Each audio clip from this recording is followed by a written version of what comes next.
Hello, everybody. Welcome to Accessibility Manchester again.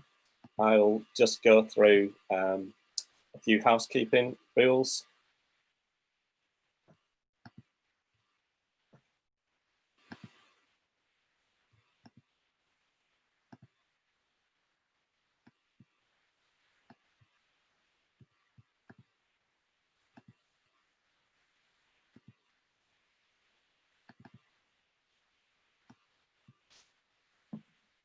Apologies for that.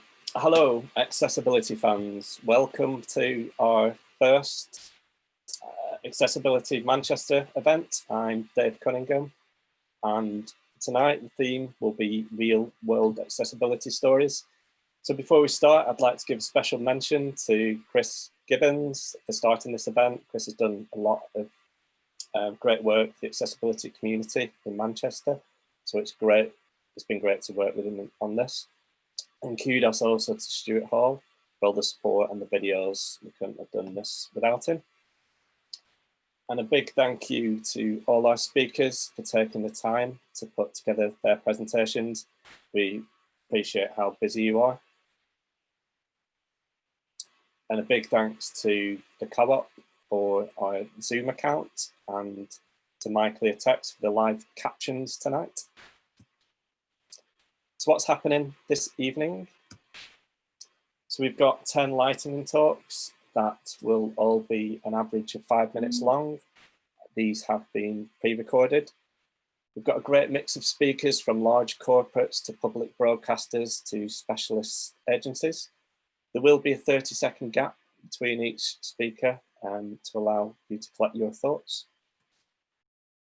And then we'll have a 10-minute break. After the break, we'll have a live democratic discussion and fishbowl with our speakers, which will be hosted by Charles Bidette. Any questions you have for the speakers, please go to Slido, sli.do, and use the event code accessibility. If you have questions for a particular speaker, be sure to add their name, and you can also chat on YouTube during the event.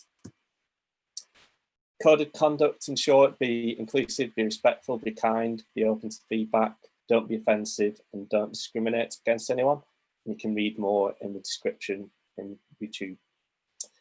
So now to our first speaker. We have got Joanne Schofield from the Co-op.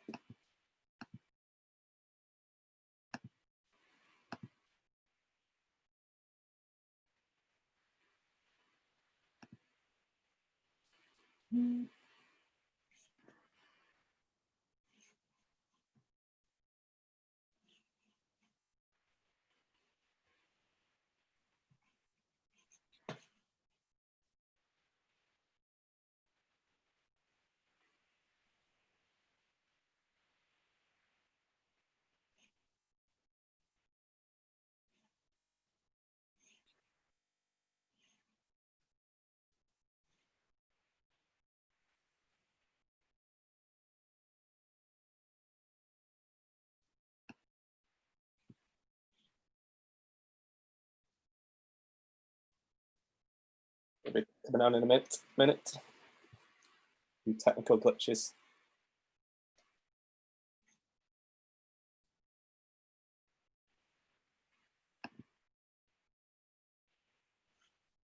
You stop sharing yours.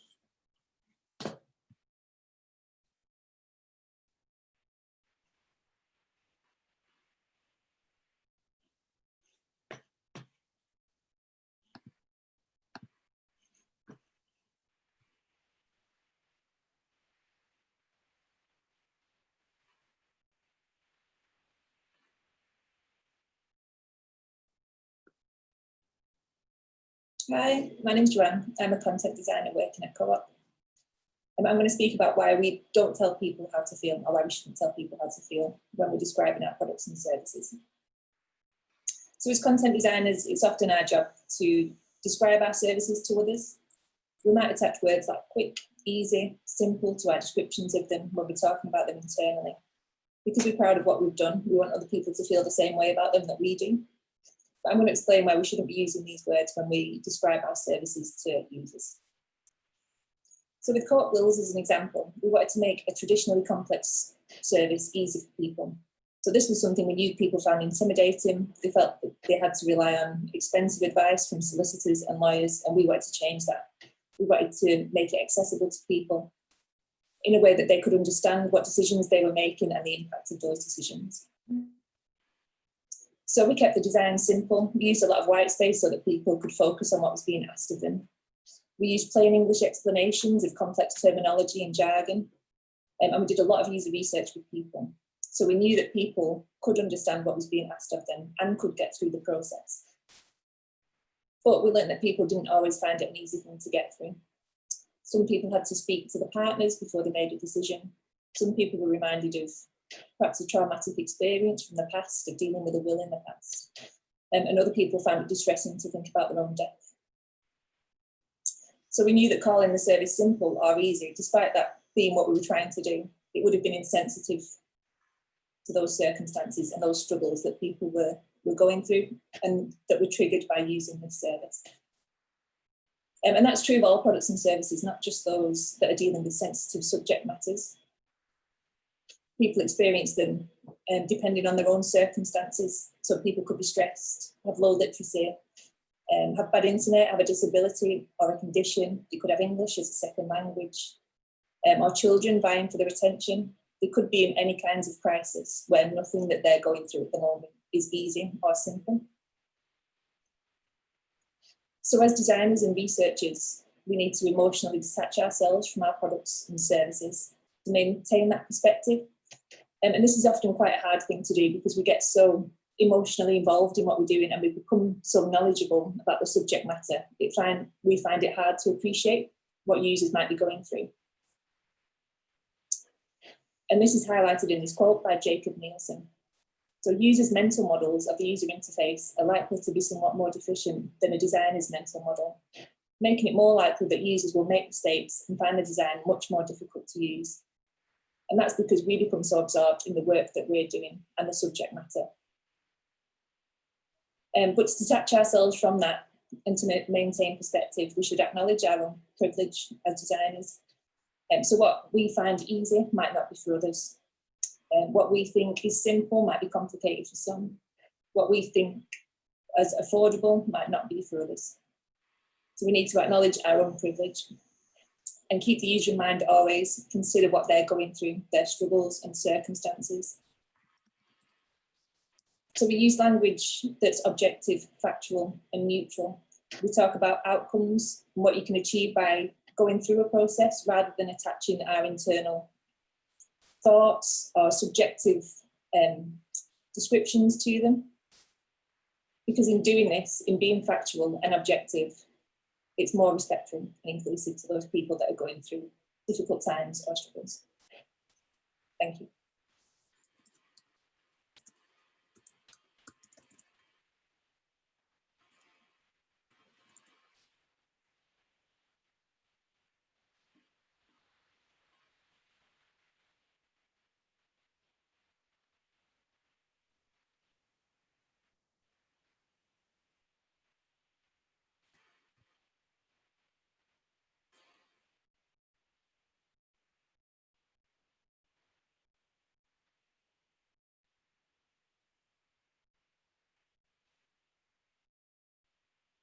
Hi everyone, I hope you're all doing well.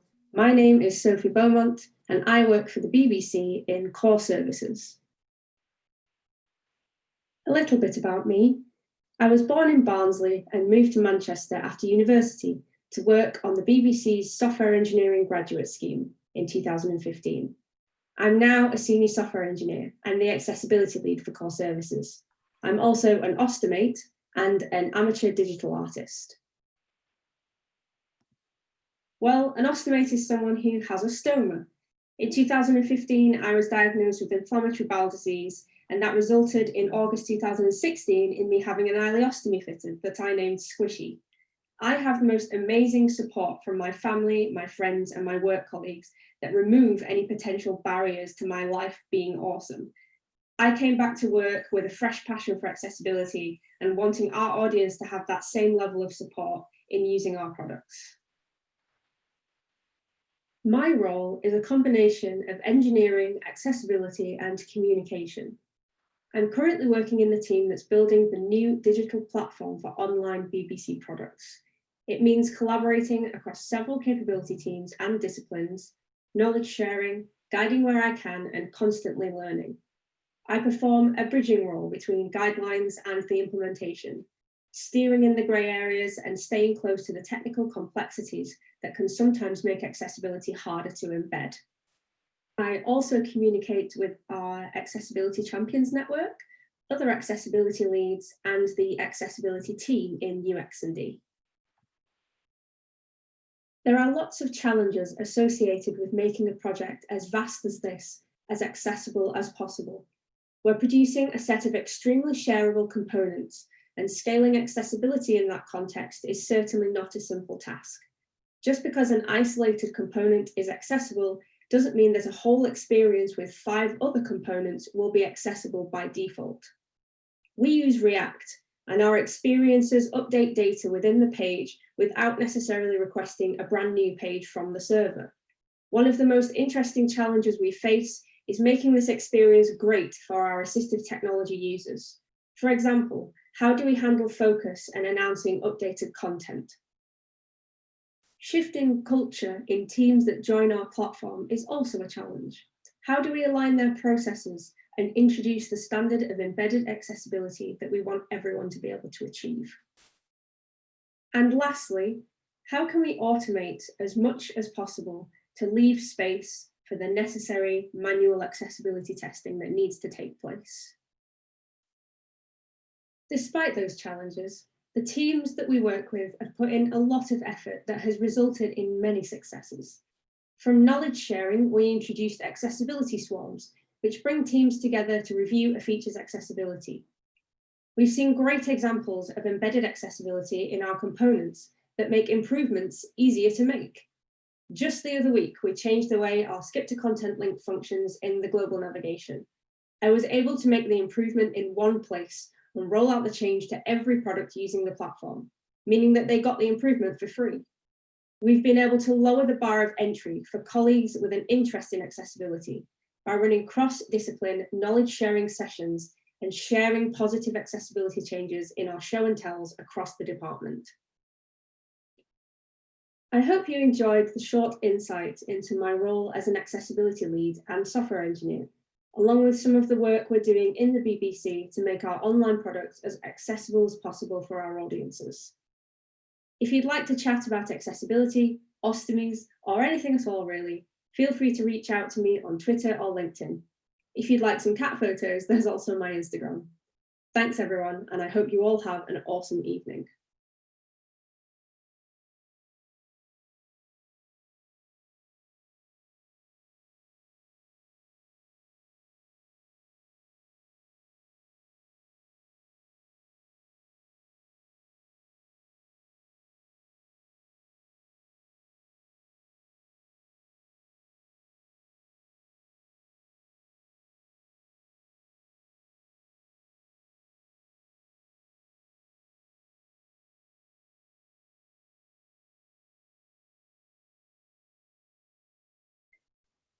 Hello, I'm Andrew Bramlow. I'm an electronic assistive technology technician for the charity F1. I'm part of the assessment team. As such, it's my role to provide support, training and assessments across all of the UK. Our assessments can cover anything from communication aids, environmental control, or even gaming. I think the recent lockdown has really shown a lot of people the benefits of gaming, especially for reducing isolation. Our assessments can be requested by the individual or their family, but more often they're referred to us by a supporting organisation or the occupational therapist. I have a particular soft spot for any case that's been referred to us by a stroke organisation or the local neurology centre. It's really great when I get to work with the supporting care professionals to incorporate gaming into someone's therapy. I think that I'm quite lucky in my career. I've managed to find myself in a job where I get to help people, and I also work in a pretty cool office. F1's home base is our technology and gaming centre based in Thiel, just south of Manchester. There, I also support our gaming manager and all the volunteers when we run accessible gaming sessions for disabled children and adults. My role in that is to support our specialist adaptive gaming equipment by assessing for it, setting it up, and generally managing and looking after it. New equipment comes out all the time, and it's important that we keep on top of it.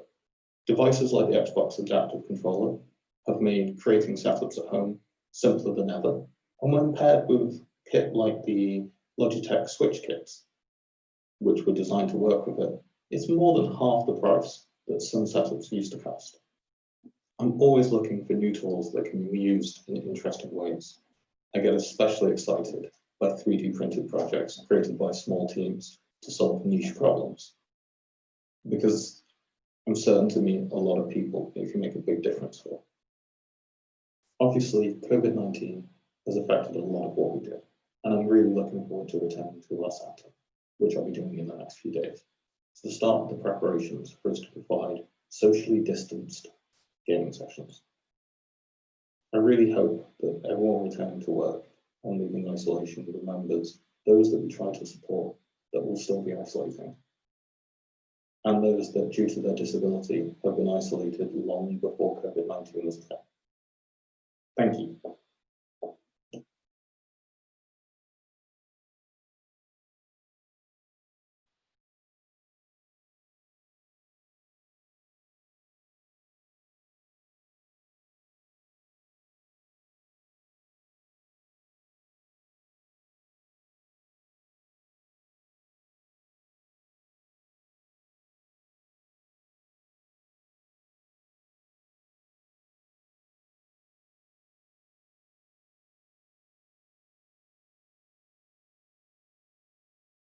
This is the McDonald's fries of accessibility talks.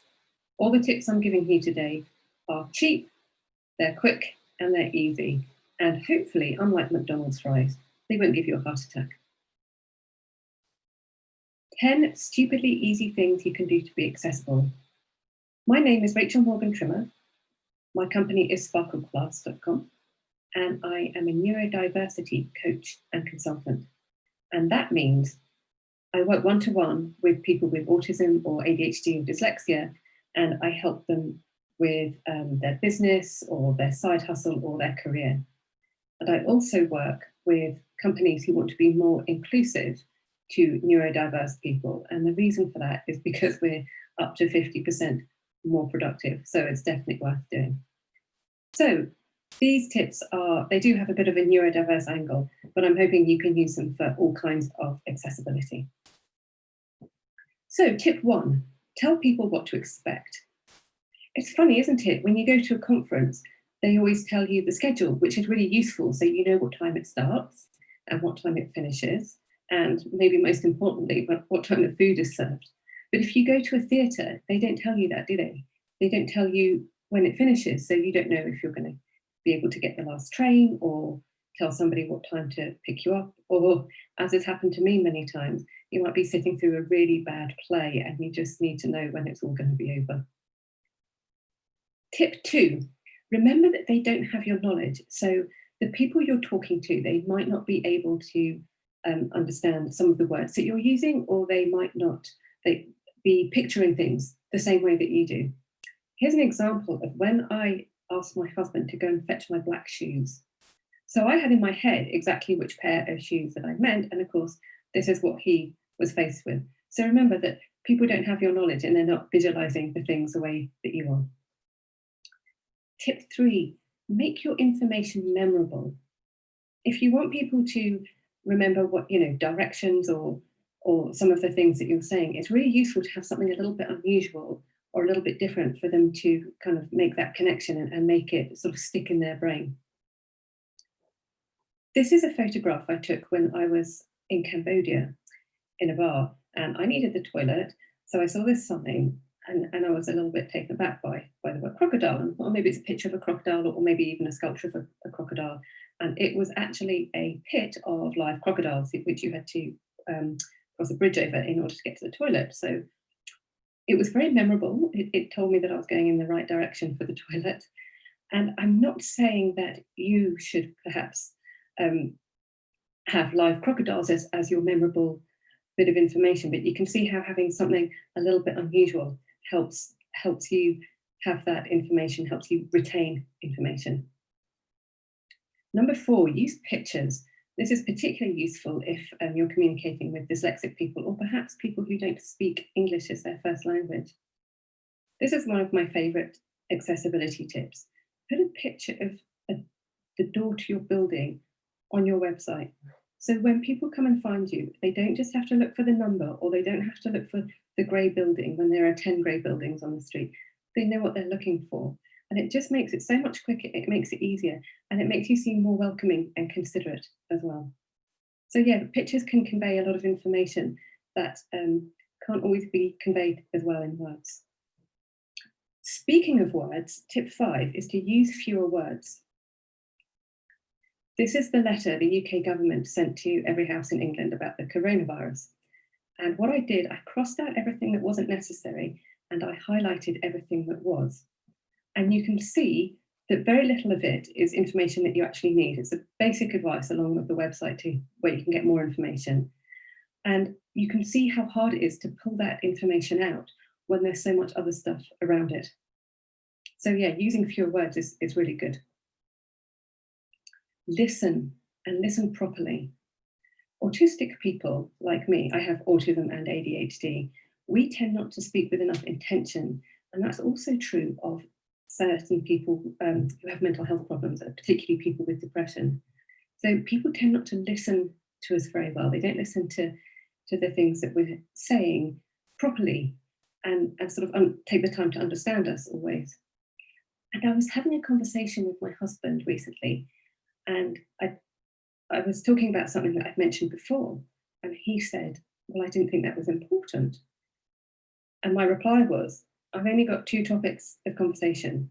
One is things that are important, and the other is people I fancied in the 1980s. So if I'm not talking about Michael Hutchence, it means it's important.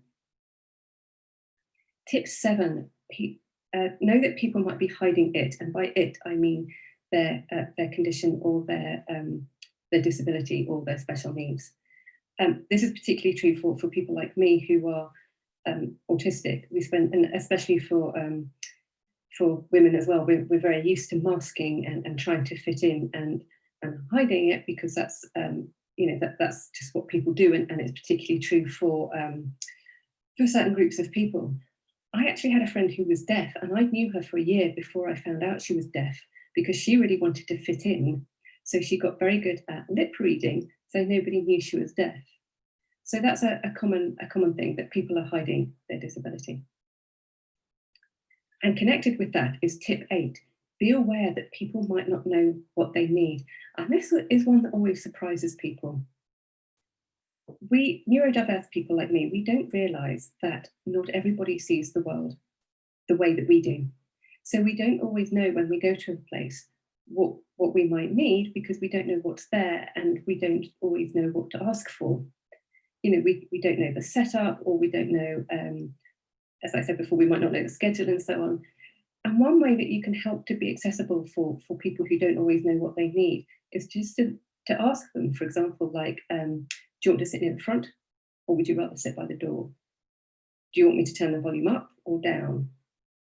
Or do you want me to go over that again?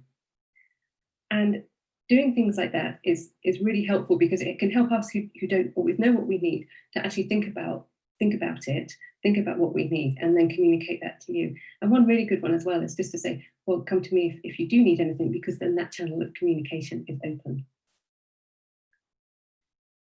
Number 9, remember that how you create information is not necessarily how it will be received. So when I was creating this talk, I imagine that you will be entirely focused on every word that I'm saying, and that you will be hanging on my every word. But really, I know that's not true. I know that you're probably on your phone, you might be distracted by what's going on outside or by somebody coming in the room, or you might just be thinking about what to have for dinner. So even though I'm putting in lots of words and pictures, I'm not expecting you to remember them all. And that's something that we all need to do, that the information that we give people isn't going to be everything that they retain or even understand sometimes. So using those things that I mentioned earlier, using pictures or unusual bits of information can help people to retain it. And my last accessibility tip is quite a surprising one, is to do nothing. You don't always need to do something to be accessible. And for people like me, that's particularly important because neurodiverse people are often seen as a challenge or a problem or something that needs to be dealt with. And when you treat us like we're normal and you welcome us in, it means more to us because we haven't had a lot of that. And so it's really quite special to be included because inclusion is accessibility with bells on. Thank you very much for listening to my lightning talk.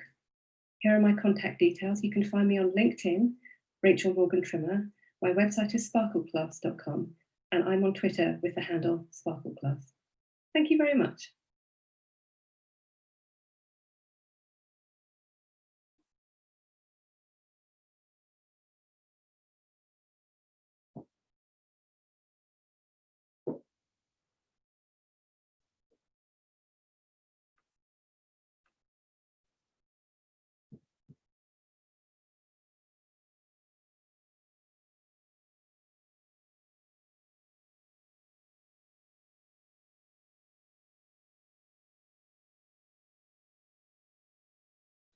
Hi, I'm Holly Thiel and I'm part of the digital accessibility team for Barclays Bank.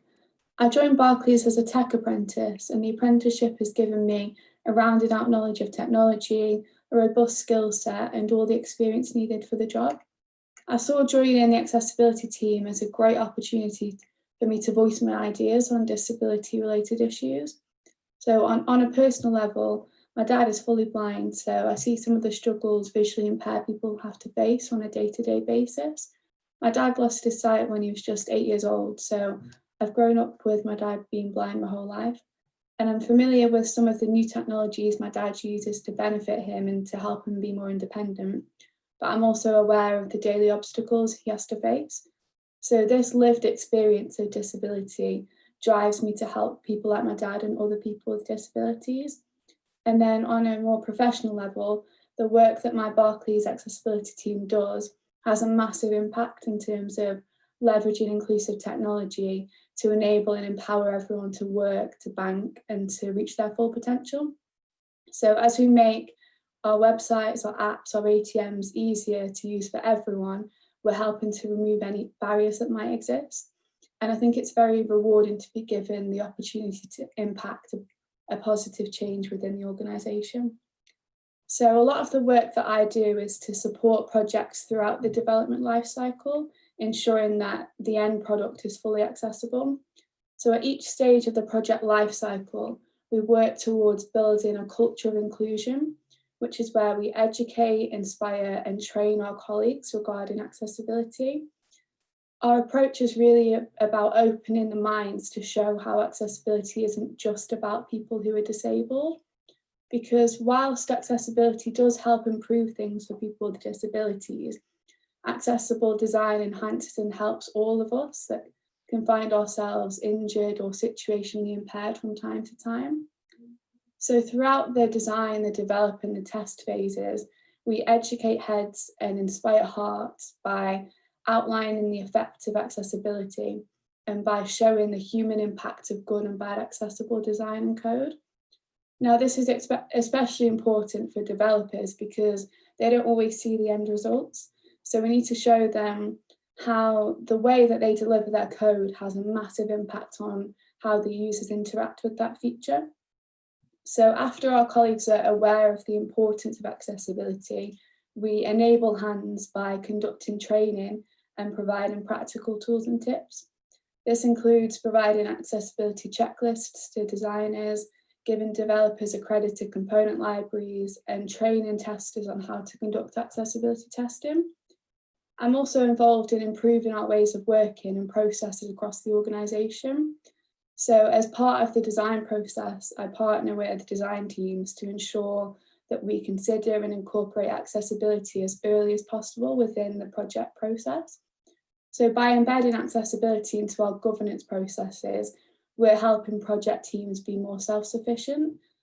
So just touching briefly on the COVID-19 situation, I think COVID-19 has forced people to think about digital solutions more, and the situation has really put more of a focus on accessibility and made people realise the value of digital services to everyone.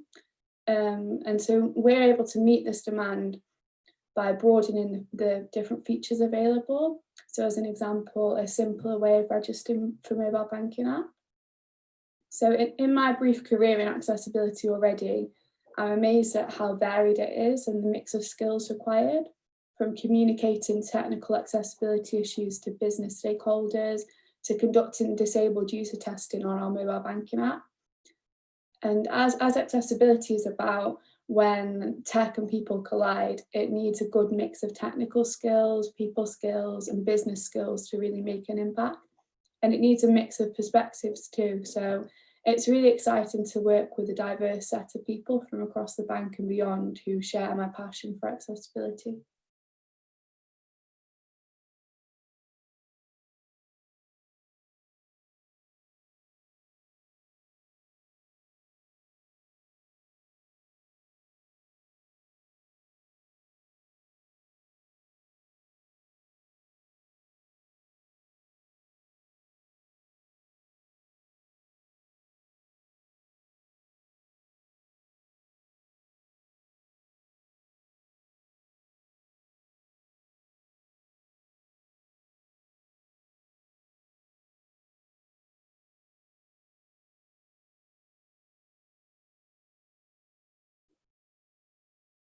Hello, my name is Daniel McLaughlin. I'm an accessibility and usability consultant at AbilityNet.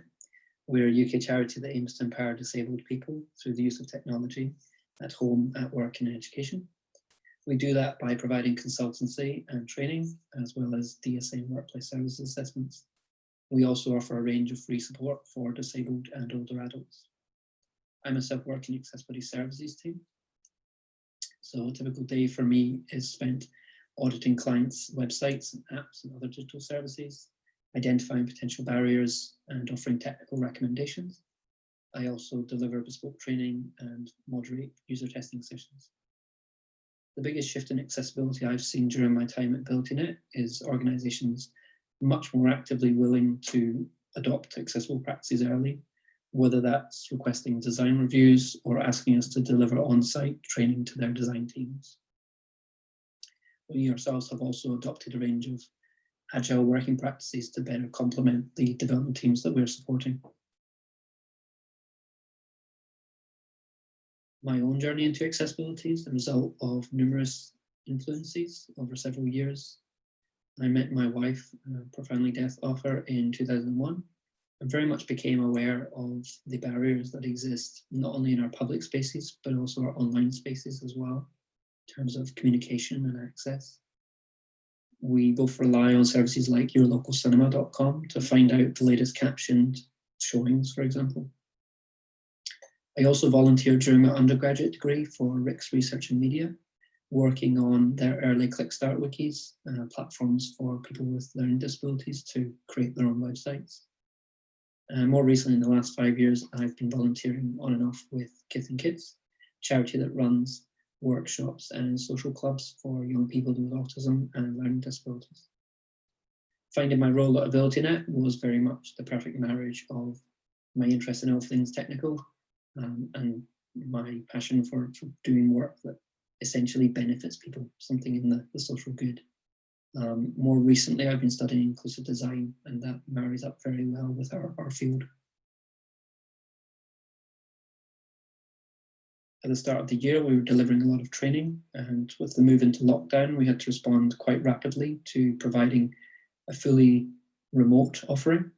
I think we've been successful in doing that, but it's not been without its challenges. Certainly working from home is difficult for many of us. It's a credit to my colleagues that we've been willing to have conversations about how best to support each other. We needed to have not only the physical infrastructure to do our jobs, but also needed to have conversations around how we foster that same sense of community and collaboration when we're working remotely, and really look after each other's mental well-being as well. Too often in accessibility, we tend to talk about very functional things, but I feel accessibility has an impact in all areas of our life, including our culture and our mental health as well. More broadly outside the organisation, I'm also seeing people really re-evaluating their relationship with technology, considering, especially at the moment, how much we're relying on technology to stay connected with each other. Re-evaluating what we expect from our technology and where it falls short. And a lot of people having those conversations and raising the right questions as well. There's certainly a lot more work to be done in terms of digital technologies, access and communication support. But I think we're on the right track and things are moving forwards.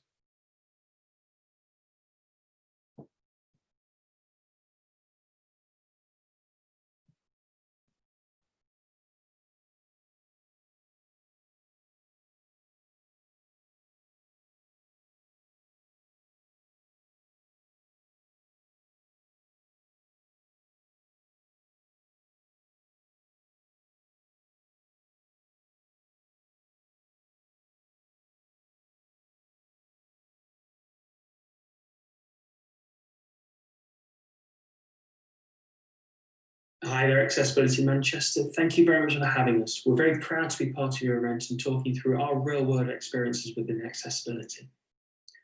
My name is James. I'm the Creative Director at Hex Productions and also one of the team members of Accessibility Nottingham. We're a full-scale digital agency and we work with local and central government, NHS, higher and further education. We're very lucky to work in multiple sectors. As an agency, we've seen fantastic evolution from when we first started to where we are today, from education-based to actually technical perspective. It's fantastic to see how the team have evolved throughout the whole of our journey. When we started off, we found that many industries didn't really take digital accessibility seriously.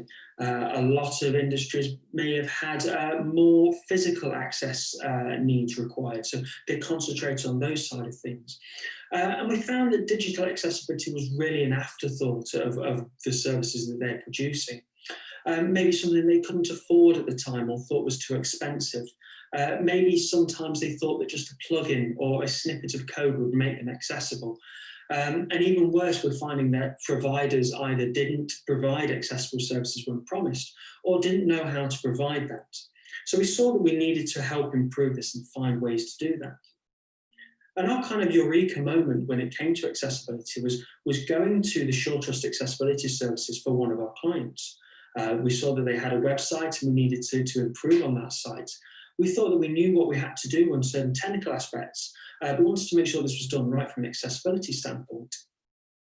And when we sat there with the team and discussed everything that was going on and witnessed what was happening, we saw that this was a real eye-opening moment.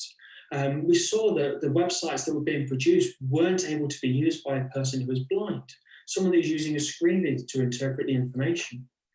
It wasn't able to be used by someone that maybe needed speech recognition with their websites. And seeing the struggles that people were going through by a day-to-day basis on digital services that could easily have been changed to make sure that it worked for them. So once we had the eureka moment and that moment of accessibility madness, we came back straight away and made sure that we improved everything that we did. We went through all of our clients and made sure that all of the websites that we had produced were accessible.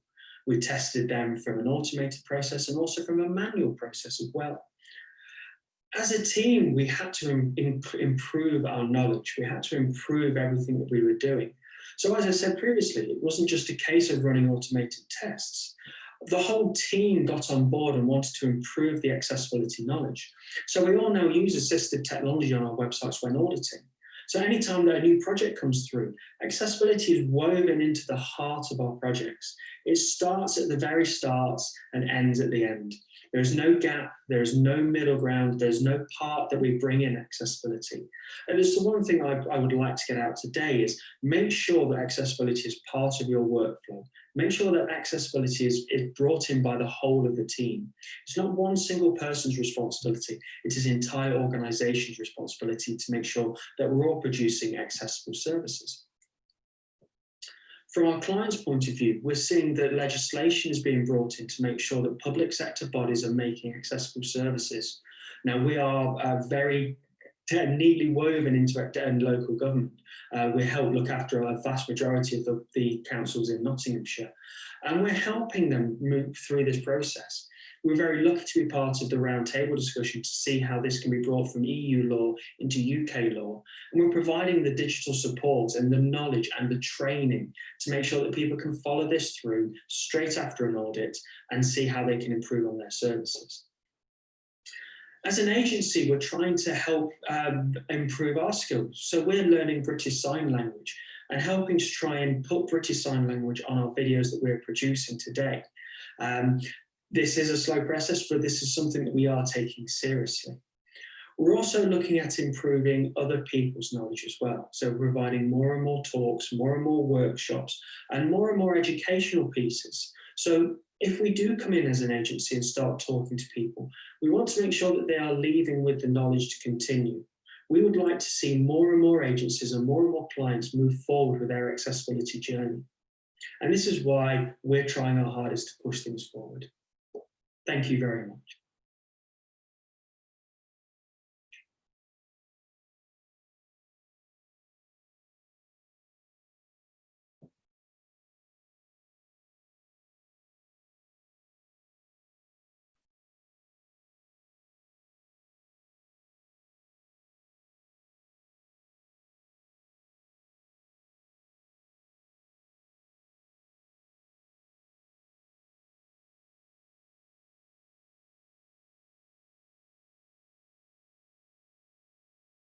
Hi, I'm Hannah and I'm a Principal Test Engineer at Foot Asylum.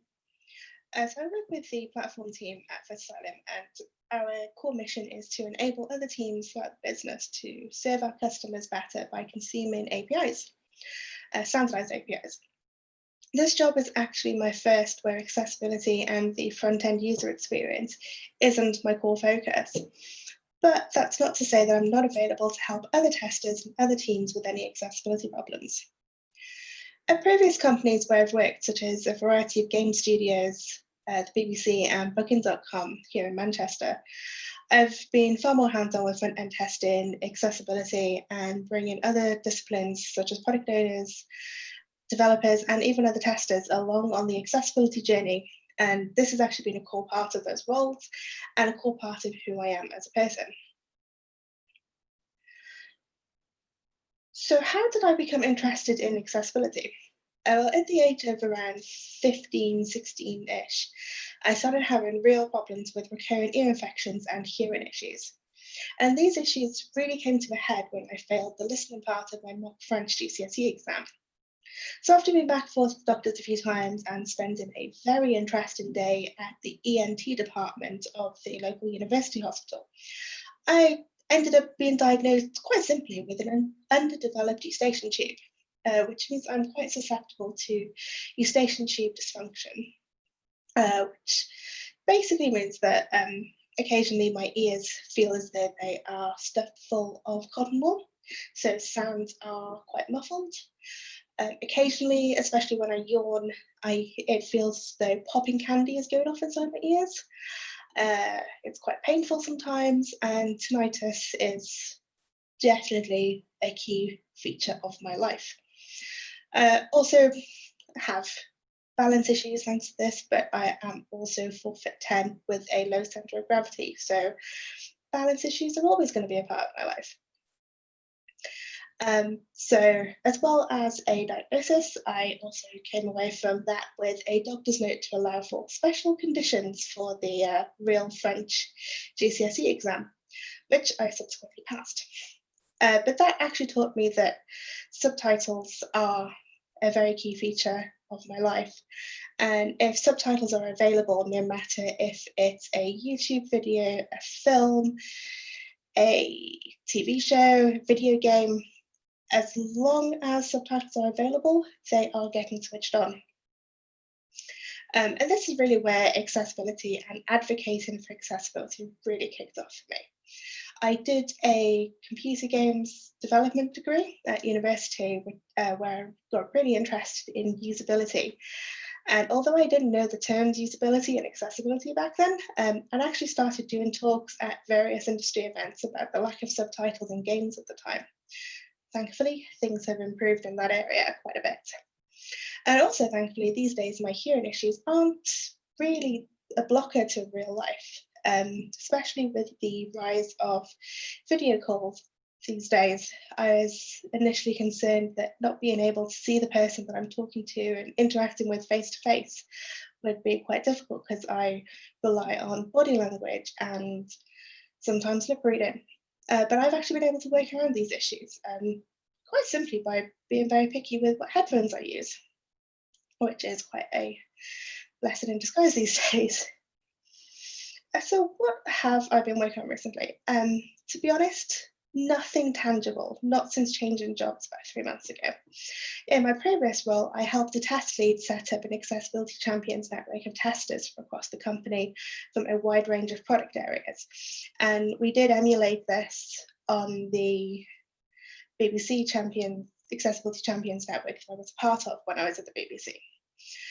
So as part of this in my last role, I obviously imparted a lot of my knowledge of accessibility and accessibility testing. I helped run accessibility testing workshops, and I empowered people from across the company to focus on accessibility as part of BAU. When I did decide to leave that company, I had a real sense of accomplishment that product teams actually felt empowered to challenge their products with accessibility improvements. Also, more recently, I have chosen to die on the hill that accessibility is not a non-functional requirement. I've noticed over my career that so many test professionals and other software engineers lump accessibility in with security and performance as NFRs, non-functional requirements. So that's really the biggest thing that I'm working on right now, is attempting to change people's minds on this and to help them understand that if you just lump all this right in at the end of development, you're not going to get anywhere.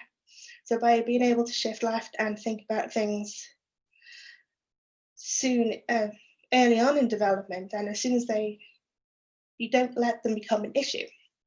So yeah, helping people, helping teams, helping developers realize that accessibility is not an afterthought is the key thing that I'm doing right now. And I'm always willing to talk about that. So thank you for listening to my talk, and I hope you've got something out of it. Thank you.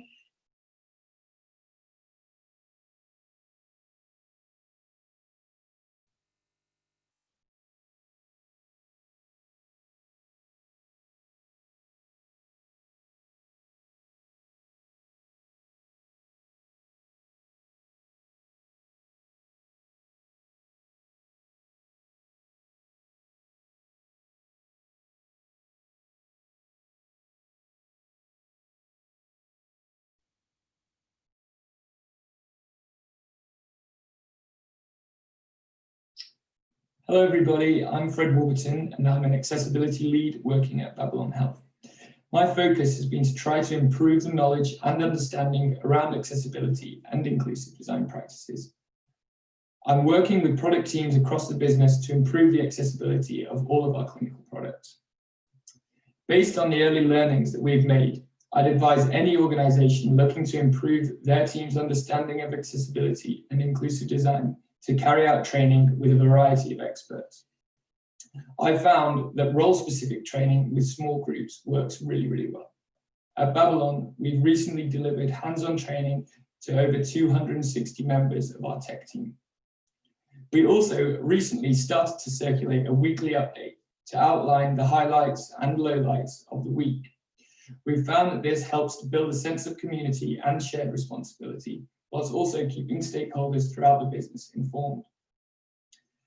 We found out the hard way that working in isolation, it just doesn't work. Collaborative working is key to the success of achieving an inclusive work culture that's focused on delivering products that meet the needs of your users. We have a really long way to go to ensure that we're working effectively and collaboratively, but training and working in the open goes a long way to ensure that teams understand that this is something that needs full buy-in throughout the whole business, and that this should not be treated as a feature release or as a nice-to-have item. This is a human right, this is the law, and this is our ethical duty as a healthcare provider. My relationship with accessibility is interesting. First of all, unlike the other members of this panel, I'm by no means an expert. I'm relatively new to accessibility. I started working at Babylon Health a little over a year ago now. I worked in a newly formed position within the design operations team. 4 months into the role, following an appointment with a GP and a subsequent visit to Moorfields Eye Hospital, I was diagnosed with an inherited retinal disorder called retinitis pigmentosa and told that I was losing my vision. This was a big moment for me and a real turning point in my career and in my life. It made me realize that I wasn't doing my job properly. The next day, I went into work and spoke to the head of product design, Jane Austin, about accessibility. Jane and my manager, Daniel, empowered me to investigate this further. I had a look under the bonnet, so to speak, and quickly realized that I had a huge amount of work to do to improve the accessibility of our services. We knew that I couldn't do this on my own, and I reached out for external support. I was lucky enough to meet Leonie Watson and Ian Pouncey at Tetralogical, and although later than it should have, the accessibility journey at Babylon began. Every day since, I've been learning and trying to educate myself with the goal of improving the situation at Babylon. We've scaled really quickly, and keeping up with the pace whilst also building the business case for accessibility has been a steep learning curve. Recently, our focus has been around embedding a culture of inclusive design to ensure that every new product or feature bakes in accessibility from the very beginning, whilst also working through the long process of upskilling and educating teams throughout the business. This has largely been done through training and taking learnings from the process of fixing issues outlined in external assessments. In the last 6 to 8 months, I've learned a great deal, and I've been fortunate to be welcomed into an incredibly welcoming community. I'm filled with nerves, but it's really, really exciting to be talking at the first Accessibility Manchester event.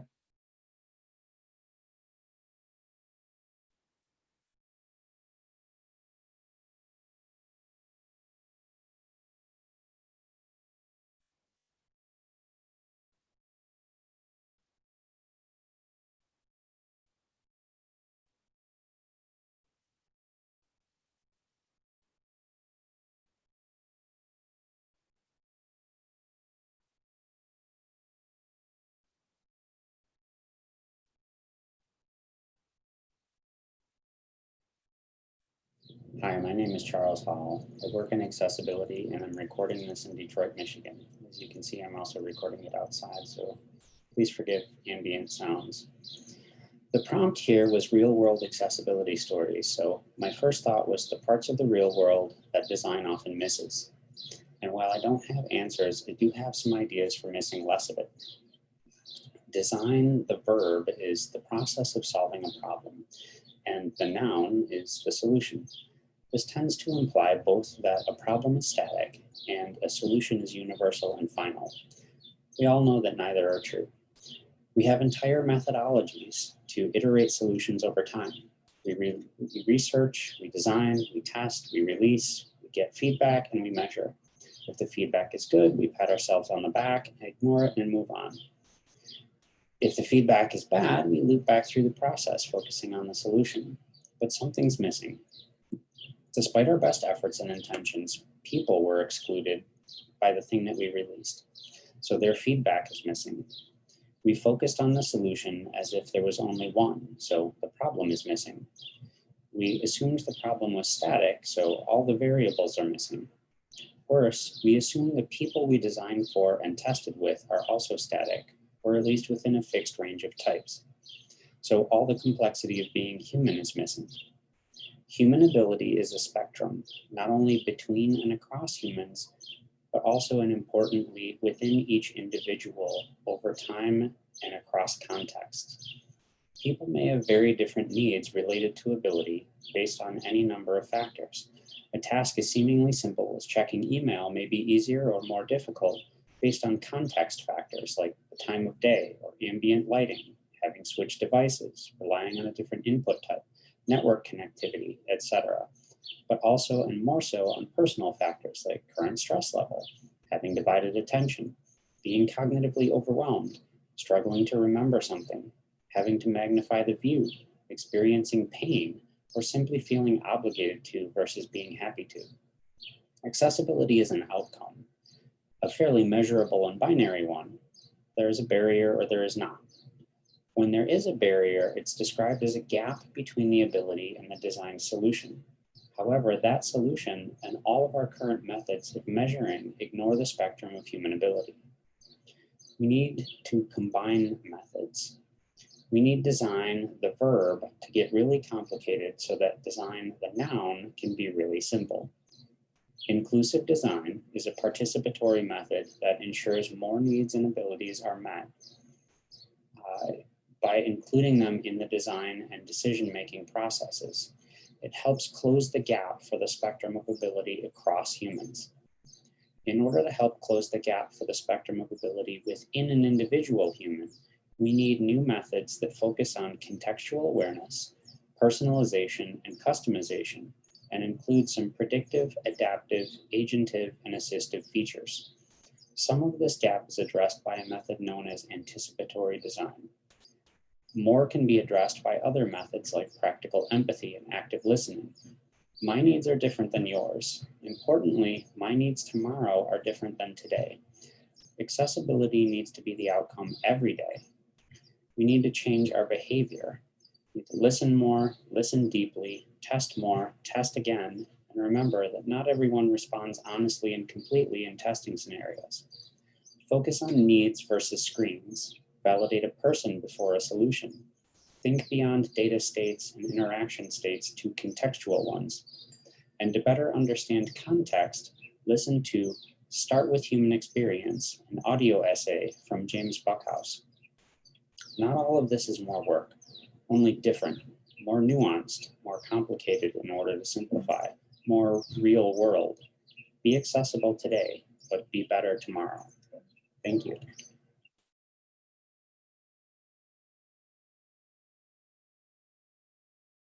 So that's it for our lightning talks. We'll have a quick 10-minute break and then we'll be back with Charles Burdett for our Q&A.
Just give everyone a few minutes to go make a drink and things, then I'll go through the Q&A format again.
Hello.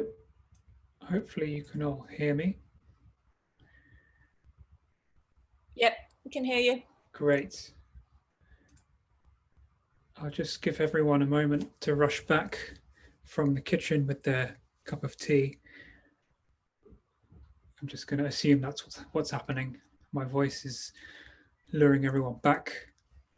So what we're going to do now is the Q&A. We've had some really interesting talks. I feel like lightning talks is a really great format because we learn so much in a short space of time. Just to introduce myself quickly, my name is Charles Burdett and I facilitate design workshops and event Q&As like this. I really hate meetings, so I really love doing things like this.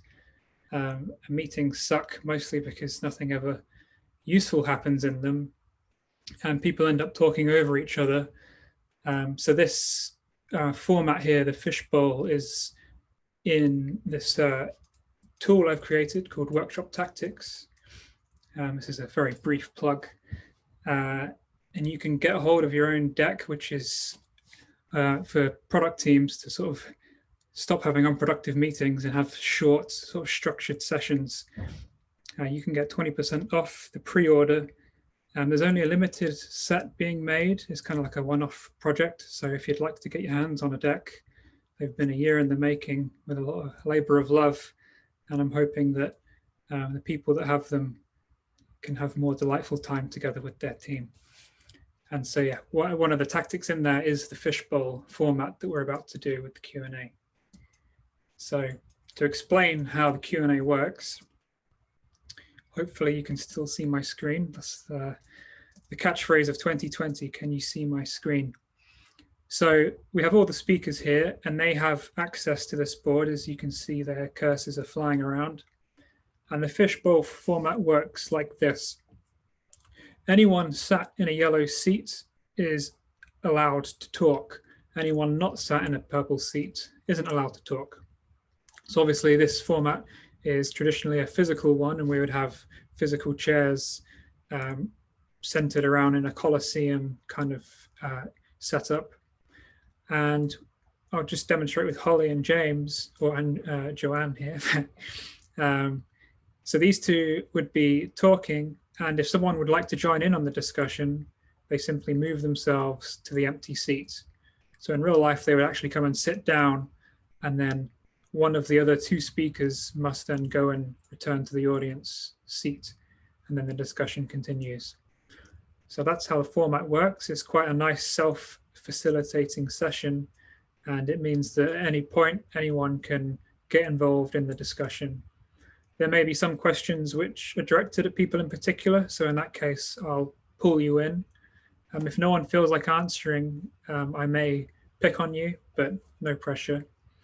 And yeah, if you do have any questions or you haven't asked any yet, please go to sli.do, so that's Slido/accessibility. There is a clickable link in the YouTube description. Even if you don't have a question to ask, it really helps if you upvote the questions that you're interested in hearing the answer to. So I've watered the ferns, they're looking healthy, so I think we're good to go. So let me just get up the Slido here on my handy second monitor. So the first question is from Rob P, and it is, anyone who currently works within an accessibility role able to share what their accessibility progression track looks like? So if you would like to try and answer that question, speakers, please move yourselves into the two empty chairs, but don't all rush in at once.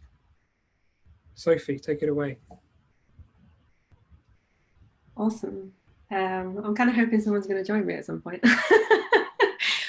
Oh, there we go. Excellent.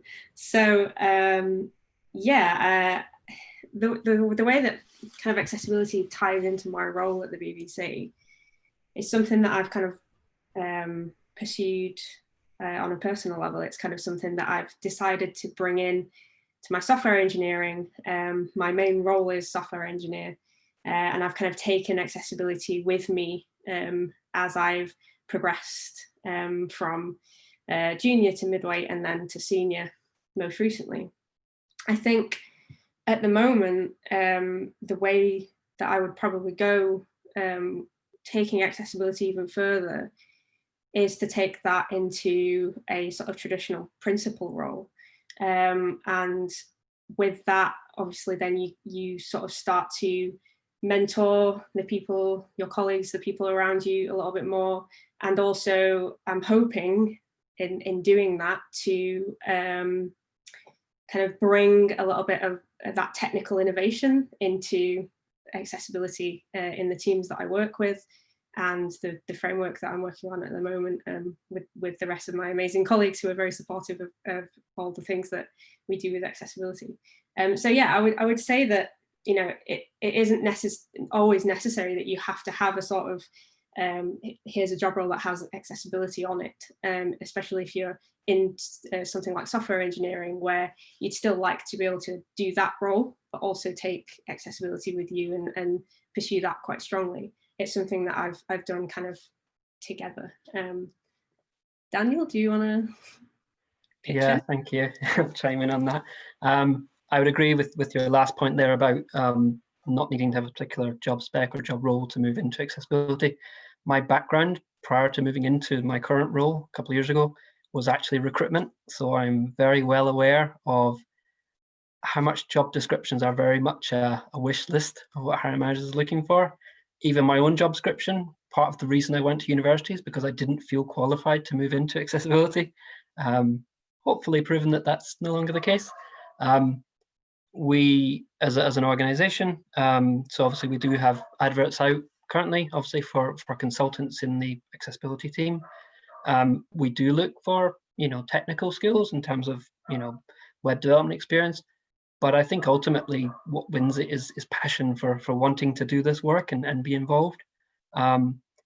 We have links with local universities, like a professional pathway scheme, so people can join us from City University, for example, where I've recently studied.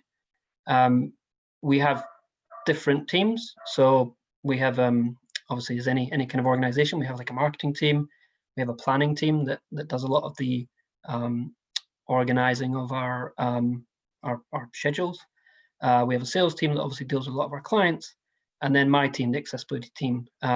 So we tend to typically have kind of junior, mid, senior, and principal roles. I would say though, one of the things that's quite nice about the way we do things is it's quite fluid. So, you know, when you join the company, maybe if you are a junior, you know, it is a lot more about training and upskilling, you know, making sure we're all kind of singing from the same hymn sheet, as it were. But certainly as you gain in experience, and certainly my experience in the company is everyone's encouraged to contribute. So I'm currently mid-level. I'm more involved in things like training, writing some of our documentation, but that's not to say that anyone who's at any other level couldn't also do that. There is also an element, obviously, mentoring. So, you know, as you gain more experience, you have an opportunity to mentor other colleagues. Currently, we're kind of doing like a peer review thing as well, where we work quite collaboratively, so that, you know, I think it was mentioned in one of the previous presentations, you know, none of us are experts. We're all learning constantly. So I certainly will be stronger at certain things than others. And by collaborating on specific pieces of work, we can basically learn from each other and grow from there.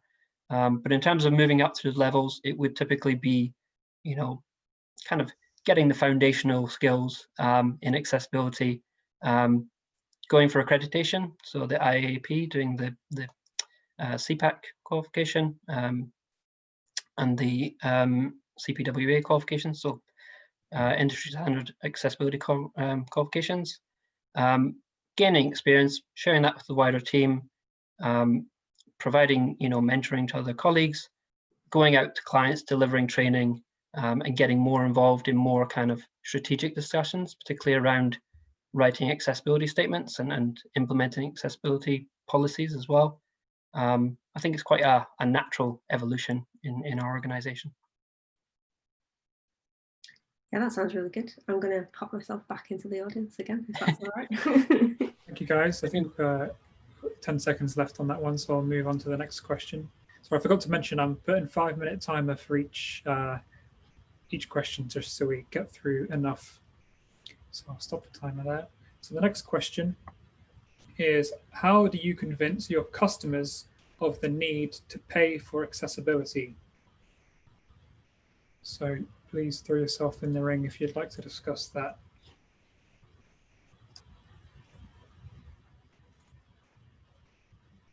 Okay, take it away, James and Andrew. So I'm coming from this from an agency owner's point of view. So obviously we are selling websites. The way that we address this is essentially, because this is part of our workflow, the customer is not having to pay for accessibility. It is just something that comes with what we do. If we continue to make and continue to learn and continue to evolve in what we're doing, the client will never pay. You know, this is something that flows through. If they are starting to question how long you're taking to do your testing, how long you're going through your iteration stages, then if you really need to fall back to it, you can always fall back to the kind of the overarching 1 in 5 stat. You know, 1 in 5 of us will have a disability. If we are excluding 1 in 5 of your visitors, they could be losing out on the services. And if you take it to an e-commerce point of view, you're losing out in 1 in 5 of your sales. So I hate talking about money when it comes to accessibility. It's something I love talking about, but I hate talking about the money side of things. But if you really need to talk about money from a sales point of view, that will really get the client starting to listen. Rachel, would you like to chime in on this question? Yes, thank you. Hi, everyone. From a neurodiversity perspective, 59% of adaptations that you need to make for neurodiverse people cost nothing. So I think for a lot of people, they think it's going to be really expensive to make accessibility adaptations, and in a lot of cases it's just not. And as for the rest of the adaptations, they're generally not particularly expensive. So when you're talking about perhaps somebody with autism, for example, you're talking about a pair of noise cancelling headphones, or it could be just the ability to go into another room. If it's somebody with ADHD, just perhaps more, flexibility, for example, which doesn't cost anything. So yeah, 59% of adaptations cost nothing for neurodiverse people, which is one of my favorite statistics, because once people hear that, it suddenly stops being a big deal for them. Thank you, Rachel. Andrew? I would definitely encourage people to research, it's an American term, but it's the drop curbed effect.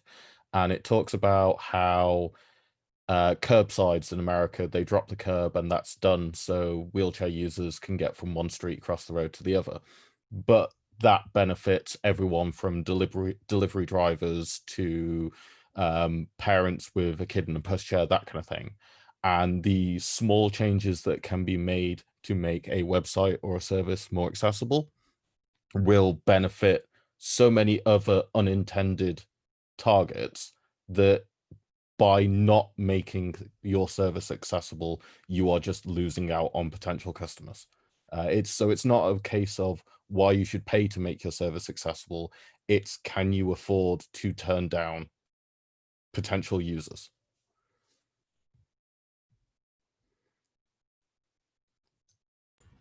Go ahead, Charles.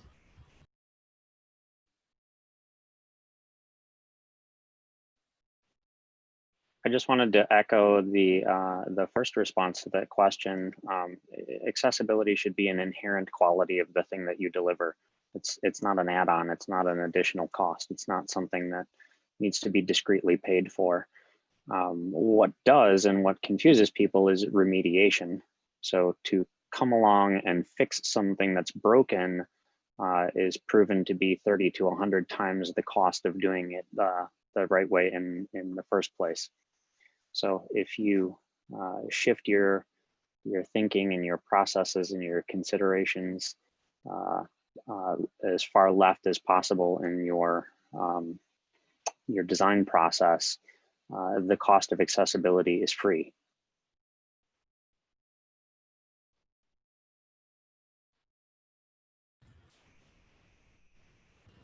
Thank you, Charles. Anyone want to make any last points for the last 20 seconds of this topic? Okay, I'll move on to the next one. Oh, fucking. Let me stop the timer. So the next question is another very popular question from Rob P. Rob, you're a great question asker. How do you keep interest up for an accessibility champion network? So Sophie's right in there. And Hannah, take it away. Go ahead, Hannah. Are you sure? Yeah, go for it. Cool. So for me, it's all about having the buy-in from the business, from your managers, and having people in the Champions Network who want to be there. So at a previous place I worked at, I don't want to go naming names for past companies, but we had a mini accessibility champions network, and we found that a lot of people were only a part of it because it was an objective of theirs for their 6-monthly performance reviews. And as soon as they'd had their performance review, they'd been, I've achieved the objective of being in a accessibility champions network. They sort of dropped out, and we were losing a lot of that knowledge and a lot of that a lot of the attendance. So it ended up just being like a core group of us of about 4 or 5 that would just turn up at the weekly meetings. But then when we started getting a bit more buy-in from the test leads and the engineering managers, we found people who wanted to be a part of the network but didn't know it was a thing. So once we spread the message out there a bit more, we found that attendance and the desire to be there actually increased. So that's it for me, really, is the support from the higher ups to be able to say, yeah, you know, take some time away from your team to go do this thing is worth doing. Yeah, I would definitely agree with having that buy-in from management, from department leaders. Within the Accessibility Champions Network itself, I think definitely keep the bar of entry low for colleagues that are interested. You don't want to come across as if you can't be in this unless you're an expert or you have X amount of experience in this. If people are interested in having accessibility as part of their job or is a passion of theirs, that should be kind of encouraged at all levels. And encourage some mentoring between champions that are more experienced and less experienced. That's not necessarily that the more experienced person will always be mentoring the less experienced person. The less experienced person may bring fresh perspectives to them if they've recently joined the network. That knowledge sharing is super important between people, and also give the champions the ability in their teams, if possible, to start things like accessibility forums where people can discuss problems together, give answers, and share that knowledge again, and set up things like guilds where colleagues that aren't champions yet can also come and see what people are doing and the actions that they're taking to improve accessibility in their products and departments and teams, and then learn from that and possibly find a way into that network through those relationships. From kind of our point of view, we've seen that bringing accessibility into training, so be that developer or content delivery training, we're finding that it engages people a lot more. When people can see the benefits of creating accessible content, we find that it becomes extremely emotive, and people aren't then just copying and pasting text from a Word document into a web page. They're taking their time to think about what impact this is going to have on a person that requires assistive technology. So I think from bringing more people and engaging more people into the network, you're allowing more people to see why we're doing the content. It's not just putting content on or doing a development just to do a job. People are seeing what effect this is having. It is engaging people so much more from that.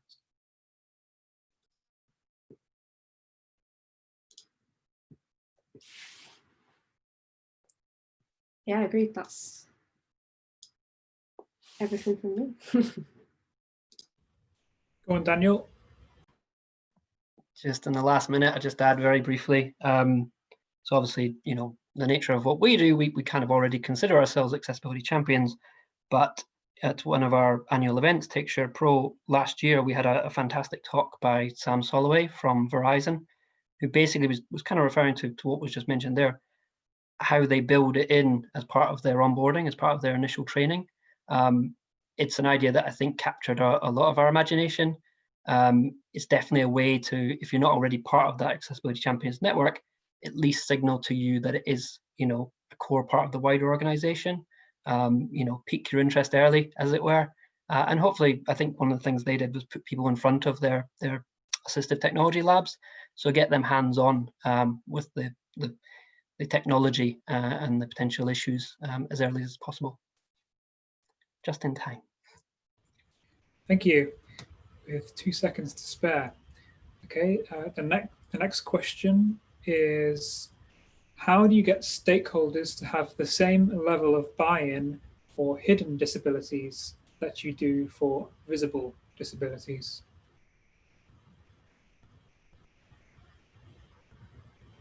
Take it away, Joe. Hi. I worry that this is my answer to most questions, but I guess it's all down to the research. So either getting stakeholders to come to research with people with different disabilities and conditions. If they can't attend, showing them videos, using quotes.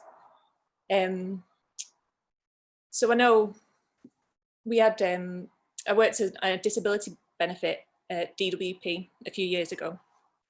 And we were experimenting as using time to set expectations. So saying like this application might take you 20 minutes to get through. And we had somebody, one of our candidates was both deaf and blind.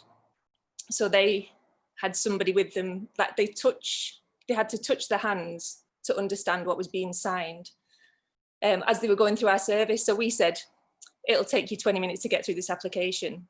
And it took the full hour-and-a-half research session for it to kind of last, for them to get through one page. So that was just so powerful. I think using research, showing clips, try and get stakeholders to research, and there's no turning back. You can't not be affected by it, I don't think.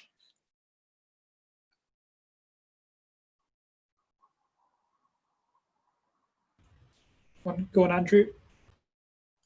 I think really everything that Joanne just said, that case studies are absolutely critical.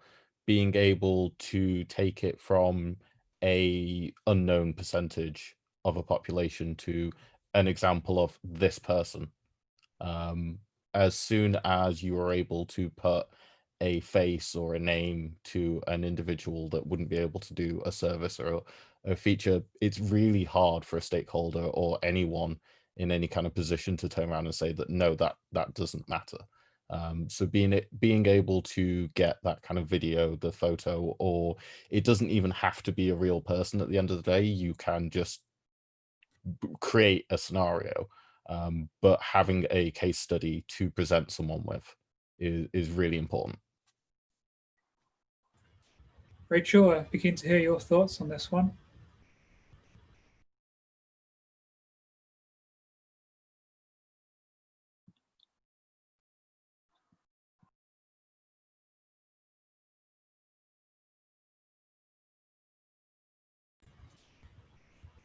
Rachel, is your microphone muted?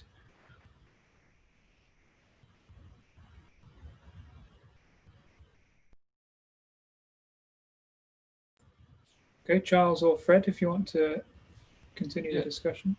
I think it's sort of really important to make sure that internally you sort of are conducting meetings or presentations in a sort of safe space that allows people sort of with neurodiversity to speak up if you know it's hard for them to interact with the content maybe, and that in turn really sort of educates and it informs people. I think just to echo what was said earlier about sort of humanizing it and making people, where I have ADHD myself, sharing that sort of information with colleagues, they may not sort of see that it's not front and center necessarily in my life, and but it is there, it is present, and just talking openly about that, I feel it really helps, just to sort of make people understand it, or help people to understand that this is very prevalent in the workplace, and it is a thing that you need to be thinking about on a daily basis.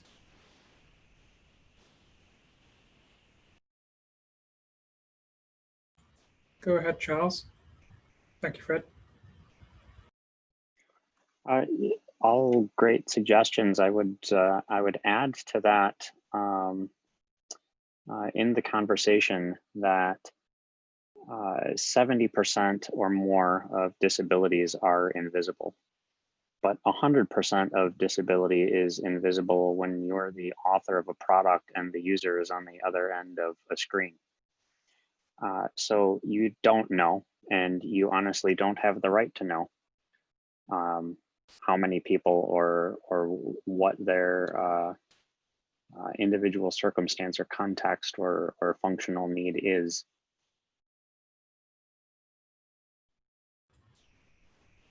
Go on, Joe, you've joined the discussion. Let's hear what you have to say. Sorry, I was just going to add, Dave Cunningham, who's co-hosting this event, co-organised this event, is doing some great work at Co-op about making accessibility, not just about kind of disability and conditions, but making it relatable to people, to everyday circumstances and situations. So I don't know if Dave's on, but I know he's got like a Twitter accessibility rhymes possibly, where it's just trying to say, like, if you're on a train and you're going through a tunnel, you're going to lose signal. Like, it's trying to make good usability means better usability for everybody. But yeah.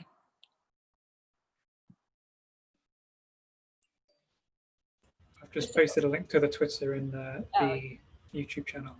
A little plug. I think we might have lost Rachel from the Zoom chat. I'll take the silences. Yeah, we'll try and get her added back in, Charles. She's just tweeted us. Thanks. I'll move on to the next question, which is from Jenny V. And it is, what are your go-to case studies to support accessibility to new clients?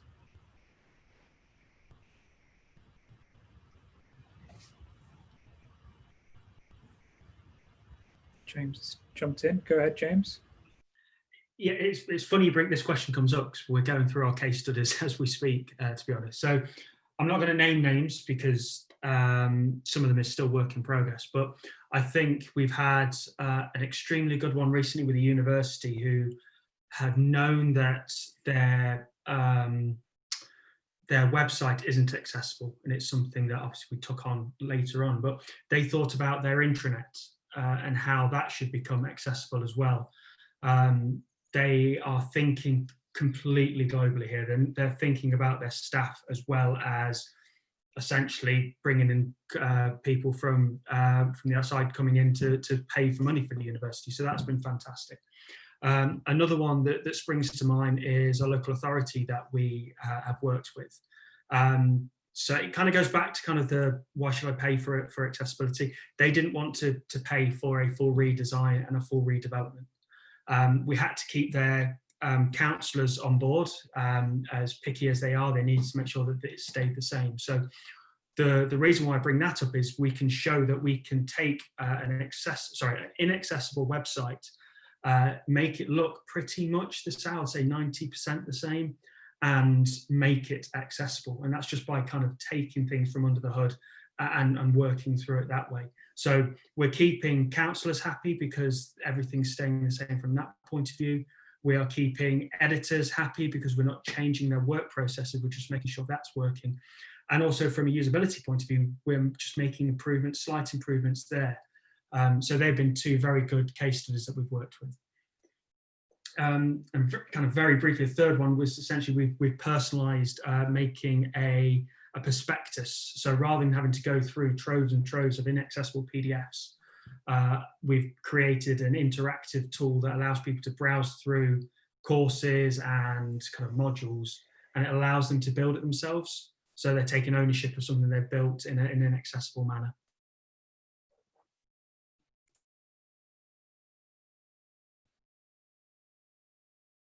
Just realised I didn't set the timer there. Rookie mistake. Anyone else want to chime in on this one? If not, we can move on to the next question. Giles, sorry, I Yep. think Rachel's in the waiting room. You've got control. Are you all right to add her back in? Yes. Cheers, mate. Let me see how to do that.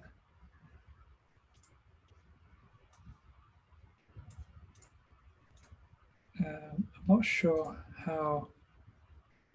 Should have a little participants button. What I'll do is just because I don't know how, I'm going to release control quickly. You're going to give control back to Dave. Oh no, here I see it here. Sorry. She should be joining now. Perfect. Thank you. Cheers, mate. Hello, Rachel. Hopefully you can hear me and you're back in now. You're on mute, Rachel.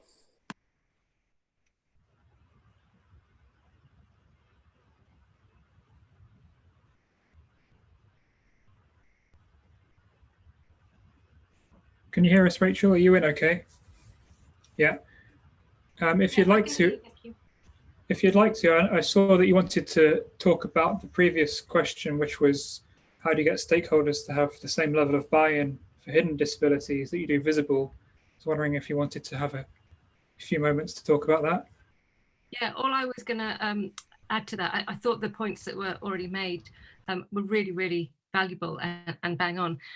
From a neurodiversity perspective, we are 30 to 50% more productive, according to studies by the Harvard Business Review and JP Morgan Chase. And I think one way of getting people on board with people with hidden disabilities is to show our strengths. And I think everybody with a hidden disability, not just neurodiverse people, do have some kind of strength, whether that's first world experience or another skill that makes up for their supposed deficiency or the challenges they have.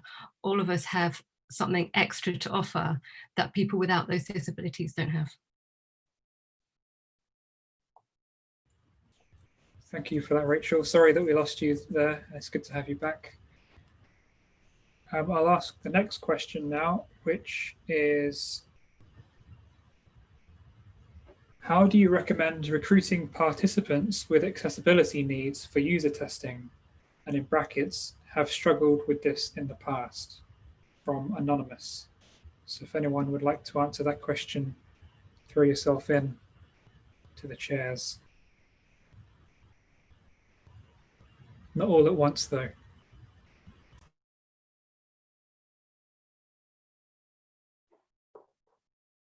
Sorry, guys, I feel like I'm hogging this bit, so do just tell me to stop talking. It is hard because people with disabilities don't always want to disclose, rightly so.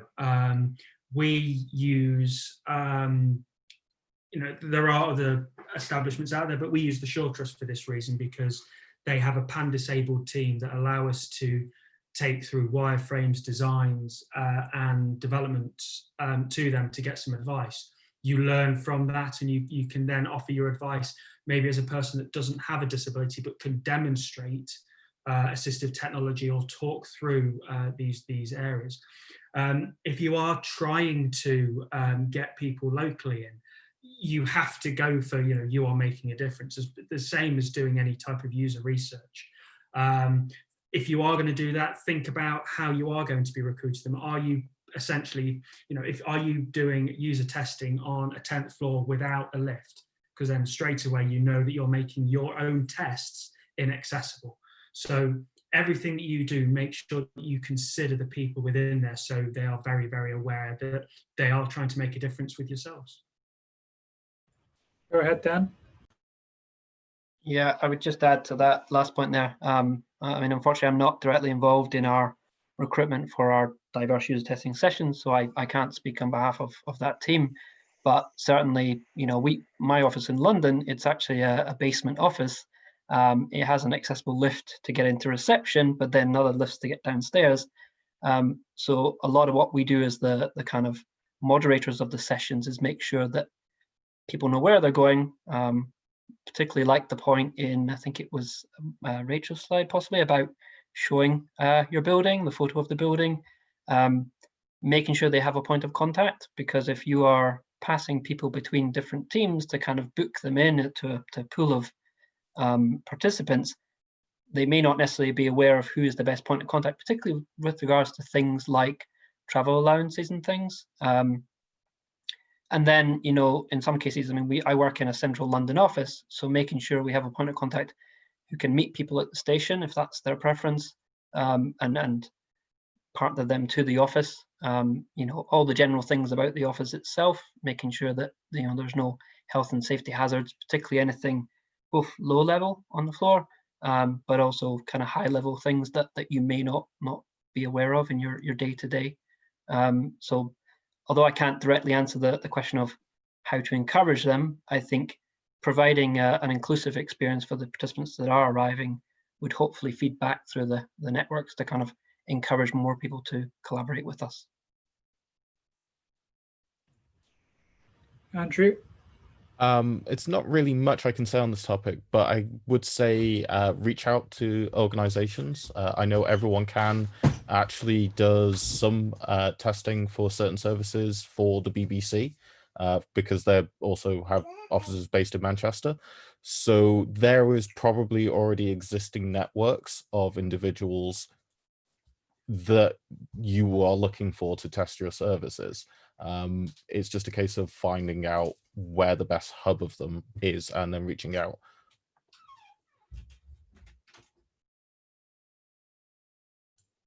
Cool, thank you, Andrew. I'd like to ask one last question, if possible, because I think it's a very good one, from Emma. And it is, what do you think is the thing that most changes people's minds about accessibility being important? This will be our last question for the Q&A. Go ahead, Sophie.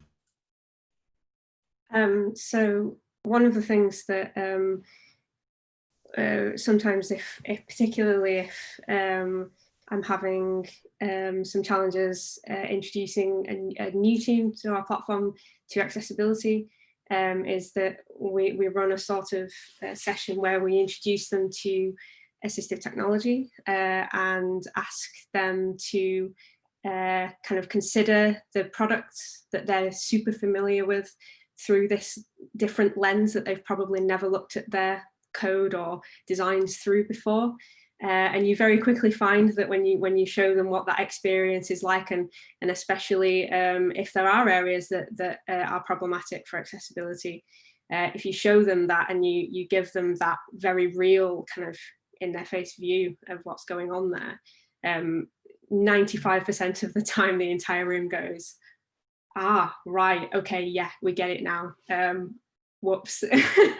And that is, you know, it's just one of the ways that you can bring those experiences into kind of perspective for people who maybe haven't experienced it themselves, that don't necessarily have those disabilities or neurodivergence, but that you know, we've also got tools that you can use throughout things like development. There's extensions for browsers. There's tools you can download to simulate experiences of people who have various different disabilities, and yeah, giving them those tools, in my experience, has been very, very useful. And obviously, if you have people who are willing to speak up about their kind of experiences daily, kind of living with their own challenges or disabilities, or you know, the way that they see the world and their perspectives, getting people to go to talks about that would also be awesome, to get them to listen to other people's experiences, and as much as possible, yeah, get them empathizing with that, and then take that back to the work that they're doing. Great, thank you very much, Sophie. And that concludes the Q&A. So thank you very much for everyone for participating and listening. This format is available as a template you can use if you'd like to run your own. I pasted it on the YouTube channel, but if you go on the Workshop Tactics website, it's in the blog. I'll pass over back to Chris Gibbons now, and thank you again for having me. Thank you. Thanks, Charles. So there we have it. First Accessibility Manchester event is over. From my perspective, it's been a long time coming, and especially given the current state of the world, I'm sort of super thankful that we've actually managed to pull it off, and I hope everyone who's been joining the stream has enjoyed it. We'll be tweeting a link out from tonight's event so people can catch up.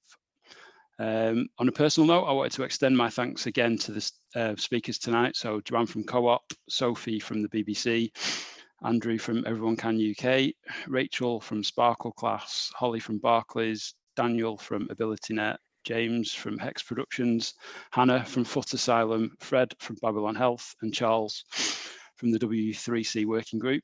And also huge thanks to Charles for running the Fishbowl Q&A. Secondly, just want to, again, thanks to tonight's sponsors, Co-op, who have kindly provided us with the Zoom account and MyClearText for their real-time captions that we've been fortunate to have tonight. And just before I end the event, I really want to call out the amazing work that Dave Cunningham and Stu Hull have done behind the scenes to ensure that tonight's event was able to actually go ahead.